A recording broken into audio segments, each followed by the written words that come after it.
Wow. Well, thank you so much for the warm welcome. Thank you for turning out again on a Wednesday night here in Aylesbury. It's great to be with you.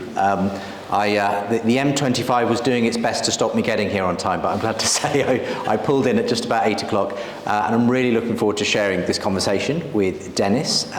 Just want to reiterate, do make sure to grab a book on your way out as well. I think Denis can even sign copies as well, if you're able to do that. That's really worth doing as a way of taking something away from tonight's event. But yeah, I'm really looking forward to chatting with you, Denis, tonight.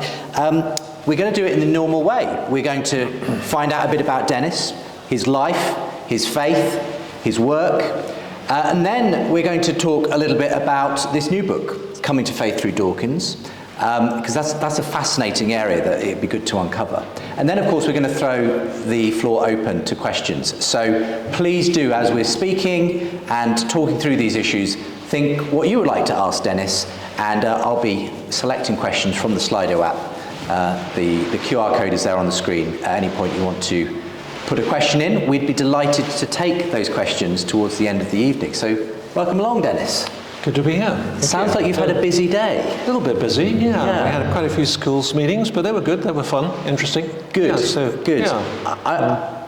In a sense, you've been teaching in some settings for most of your life, and we'll get to some of those varied settings, not just here in the UK, but other parts of the world as well, when it comes to your scientific career.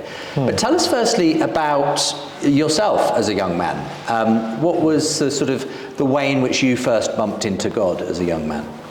Yeah, I had Christian parents, so I was knowledgeable about God from an early age, and my mother was a scientist, so she instilled a great passion for science in my heart, which she was actually one of the early women to read physiology, study physiology in Oxford, and that was a long time ago. That was the early 1930s. And at school today, I was telling the kids how I got interested in science. I showed a picture of the finals year, exam year for my mother in Oxford, 1934. Wow. Okay, and we looked at that sea of people, and they were all male, and there were just 2 females, possibly 3, tucked away in the corner there, and one of them was my mother, because she came from a Christian denomination that had a really strong interest in educating women in science, and so they were very keen that she went there and did science at Oxford. So I sort of gained some of my Christian faith inheritance from her and my father, but my science very much came your from science her. as well. So yeah. So in that sense, you, both science and faith, you grew up with both at some level. I mean, by the time you got to university, was that a point at which there was any challenge, as frequently people say it is, to Christian faith once they start to go out into the wider world? Yeah, so I became a Christian when I was 13 because I realized that, you have to make a personal commitment to Christ. It doesn't just sort of fall from your parents into your head somehow and you automatically become a Christian. So I had to learn that one, which I learned. And then, yeah, I simply grew up with science and faith very happily in both hands at the same time, if you like. And I went to university, I went to Oxford to study biochemistry. And to be quite honest, I didn't really feel any particular threat to my faith at that time. Partly the reason was there were just so many scientists around who were Christians, and all over the place, both at the kind of staff, the faculty level, if you like, but also the students as well. And I was a bit active in the Christian Union there and stuff like that. And we used to have quite a number of speakers who were quite well-known scientists in their day. I could roll off a few names which won't be known to you now, probably, their previous generation. I will mention one, actually. Donald Mackay was a brilliant scientist. He was actually a professor of neuroscience up at Keele University. He'd been involved in the discovery of radar and use of radar in the Second World War, and he'd come out of that. And he was a really bright brain scientist, but he also wrote about philosophy at the same time. And he managed to publish first author papers in Nature, which is the top science journal, and also in the journal, philosophy journal Mind, in the same year. There are not many scientists who can do that. Wow. So he was a really sort of interdisciplinary person who could bridge the philosophy and the science very well and effectively. And he became a little bit of a mentor for me in a way, in that sense. So there were people like that around, actually. Yeah, so you had some great mentors and examples of people who obviously held their faith and their science together very happily. Yes. What sort of convinced you, as it were, to continue to be a Christian, though? Because inevitably, I imagine you must have at some point bumped into the typical questions that people have around, Christianity, the skepticism, you know, that has increasingly pervaded our culture when it comes to the claims of Christianity. What sort of persuaded you to continue in the faith in that sense? Yeah, I mean, there was actually quite a lot of opposition, I should mention, at Oxford at that time to Christian faith, largely through the Humanist Society, which was huge at that time. The Christian Union was the second largest society in the university at that time. The largest, actually, was the Humanist Society. And they were pretty strongly anti-Christian. And so, you know, we used to engage with them. I used to go to their meetings, actually, and have nice conversations with people. And it was quite interesting, actually, chatting with some of the key humanist people. And later in life, they became quite well-known humanists and so forth. So that was kind of educational and interesting and sometimes stretching. But to be honest, I didn't really discover anything that was really kind of shaking my faith. But I suppose the reasons why I continue to be a Christian, why I thought Christianity still has, you know, really the best answer, the best intellectual answers to the kind of questions people are asking, it sort of went into three levels, if I can put it that way. So the first level is, it's a more of a side of universal level, in the sense that I just found that science and what science is discovering, anthropic principle and the fine-tuning, and on we could go, all the various aspects of science, evolutionary biology especially, the emergence of minds over a long period of millions of years, all kinds of things like that, I just found fitted and fit well within the Christian worldview. So it makes sense, it is coherent. And so I suppose all of us in some way are looking for coherence in life, and I've simply found at an intellectual level that Christian worldview makes better sense of the data that we discover in science every day and the new stuff that we're uncovering and so forth. And the history of science also, of course, is influential in that way. So that's one level. I was also very convinced, and I am pretty convinced, about the historical evidence for Jesus of Nazareth. I lived in the Middle East for 15 years later on, maybe even come to that, but living in the Middle East especially, it's a good place to get engaged more with the cultural background, the historical background of the life of Christ and so on. And so I've always been convinced about the life, death, and resurrection of Jesus of Nazareth, and I found that very convincing, and the historical data. And it's interesting now to see quite a few quite secular historians coming much more around to that position. Tom Holland and other people like that. It's very fascinating to watch that journey. And so that's the second kind of level, if you like, of the reason why I carry on being a Christian. The third level is a personal level. Simply, I've been a Christian since the age of 13, which was a few years ago, and I won't give you the number, but quite a few years ago. And simply, I've experienced knowing God through Christ, and that personal experience of knowing Christ in my life through quite a few interesting, quite dangerous situations sometimes as well, but you know, but simply in the daily grind of life, and all kinds of things happen, you know, in life, as we know, and simply being convinced by that personal experience of God through Christ, and also by meeting so many Christians from all kinds of backgrounds around the world. Of course, we lived in the Middle East, so you know, very different contexts: Turkey, Lebanon, places like that.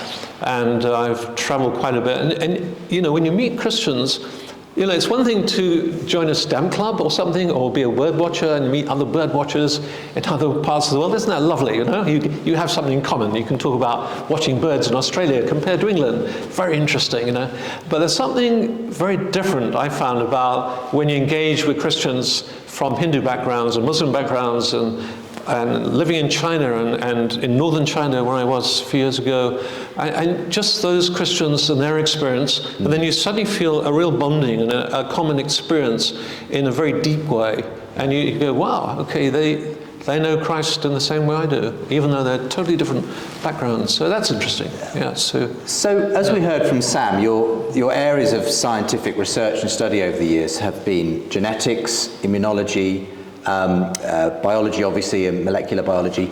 How did that take you to the Middle East specifically? Because I'm fascinated by, you know, you've talked about Oxford, you're based in Cambridge now. Those are the places we think of, these sorts of disciplines occurring. Why the Middle East? What took you there in your scientific career? You know, it's an interesting question. So I actually got interested in neurochemistry at the start of my, after I graduated from biochemistry in Oxford, I went to a PhD. And the reason I think, looking in retrospect, the reason I got interested in the biochemistry of the brain, I had an older brother who was 10 years older than me, and he was much brighter than I am. He got an open scholarship to Trinity College in Oxford. He was very bright in history and not in science, but he had a very bad mental breakdown when he was in Oxford. And he got what we now know, we now call bipolar disorder. And so I was only age 10 at the time. And when you're age 10, you don't really know what's going on. But I knew that it was a big issue, and there was, you know, some of that, and tracked obviously what happened later on, and medication, the ones that work, the ones that didn't work, etc. And I think it's probably through that personal family experience that I kind of got really interested in the biochemistry of the brain. Right. Why can't we understand it better? Why can't we give people better help in this sort of context and so forth? So sometimes it's through family experiences, isn't it, that drives you in a certain direction, you know. So, and there wasn't much neurochemistry going on at Oxford at the time. Changed now. And so the place to do neurochemistry at the time was the Institute of Psychiatry. So I went to Institute of Psychiatry and did a PhD there. And that was a really fascinating experience, really. But I had a deep sense, you know, there's a verse in the Bible, Jesus said, actually, anyway, you know, to whom much is given, much is expected. Okay.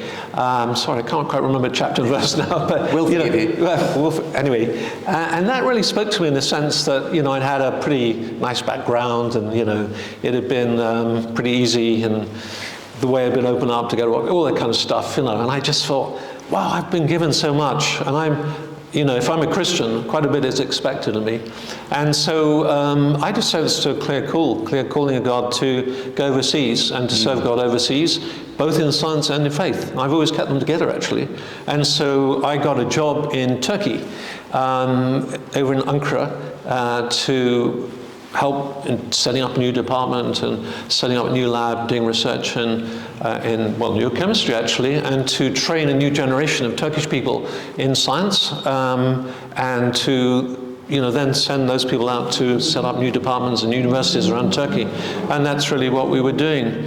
Now, of course, Turkey is a kind of tourism, you know, kind of destination. And I'm sure, I won't try it, if we put up a show of hands, how many people have been to Turkey on holiday, I bet it would be quite a lot of people here. Recommend it, you know, get nice sunshine and all that stuff. But in the early 1970s, it was not like that, okay? It was not a tourist destination. And it was quite a rough place, actually, to be honest. And a lot of interesting politics, and basically almost went in the Civil War direction by the late 1970s, but yeah. Anyway, so I went there to do that and to practice my faith. So faith to me is very practical.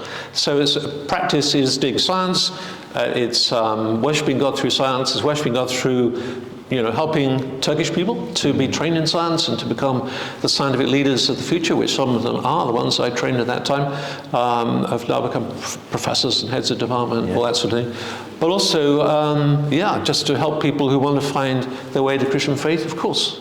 So to me, Christian faith is a whole package of the whole thing together. It's not either or, you know, so, yeah. On returning from Turkey in the Middle East, where did your career take you there? Was Cambridge the next sort of place that you found yourself? Well, actually, after Turkey, so we had to leave Turkey in the end for various reasons. One reason, there was a lot of fighting on my campus.